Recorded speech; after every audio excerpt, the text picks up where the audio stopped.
दरअसल बीजेपी और जेडीयू के रिश्तों पर सवाल ऐसे ही नहीं उठ रहे हैं। सवाल उठने की कई वजहें हैं। उन्हीं वजहों में से एक है लाउड स्पीकर और नमाज। बीजेपी इस मुद्दे को बिहार में उछाल रही है, लेकिन जेडीयू इस पर वीटो लगा रही है। और तो और विपक्ष भी बीजेपी को इस मुद्दे पर घेरने से चूक नहीं रही है और इस मुद्दे पर बीजेपी पड़ गई है अकेली। लाउड स्पीकर से है बीजेपी को परेशानी। इफ्तार नमाज पर उठाए जा रहे सवाल। बीजेपी के एजेंडे को जेडीयू ने किया खारिज। बीजेपी को अजान के लाउड स्पीकर से है परेशानी। इफ्तार और नमाज से हो रही है दिक्कत। ये ऐसे ही नहीं कहा जा रहा। दरभंगा के एलएनएमयू में इफ्तार का आयोजन बीजेपी विधायक को रास नहीं आ रहा। चूंकि शिक्षा के मंदिर में धार्मिक आयोजन हुआ है, इससे वो आहत हो गए हैं।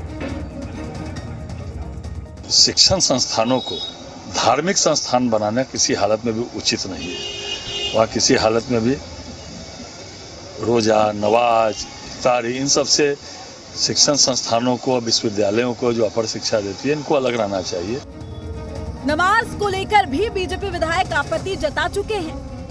हवाला आम जनता का दे रही है कि अजान की आवाज से भी परेशानी हो रही है, लेकिन सीएम इसे खारिज कर चुके हैं। लेकिन बीजेपी चाहती है कि इस पर बात हो। धर्म के आधार पर न किसी का तुष्टीकरण और न ही किसी के भेदभाव की नीति के साथ चलना पड़ेगा। पड़ोस के उत्तर प्रदेश की सरकार ने लाउड स्पीकर मुद्दे पर इस प्रकार का निर्णय लेकर के कार्रवाई की है। बिहार को भी करना पड़ेगा। इसको राजनीतिक मुद्दा बनाना मुझे समझ में नहीं आता है कि 7 निश्चय पार्ट 2 में अभी हर खेत तक पहुंचाने पर, पानी पहुंचाने पर काम करना है, तो लाउड स्पीकर में अपने आप को सीमित करके रखे हुए हैं। उधर विपक्ष भी बीजेपी के एजेंडे को समझ रही है। विपक्ष को लगता है कि बेरोजगारी और महंगाई के मुद्दे को दबाने के लिए लाउड स्पीकर का मुद्दा उछाला जा रहा है और इस मुद्दे को जब तक बिहार में हवा नहीं मिलेगी, जब तक सीएम नहीं चाहेंगे। बीजेपी कैसे हावी होगी? सरकार जो है कि मुखिया नीतीश कुमार हैं, मुख्यमंत्री हैं बिहार के, जब तक वो नहीं चाहेंगे, मुख्यमंत्री जब तक कैबिनेट में वो एजेंडा नहीं ले आएगा या पदाधिकारियों को सीधे निर्देश नहीं देगा, तो बाकी कोई क्या कहता है इसको कौन सुनने वाला है? नीतीश कुमार बीजेपी के अंडरशिप में काम कर रहे हैं, इसलिए उनको तो बीजेपी की बहुत सारी बात मानना पड़ेगा।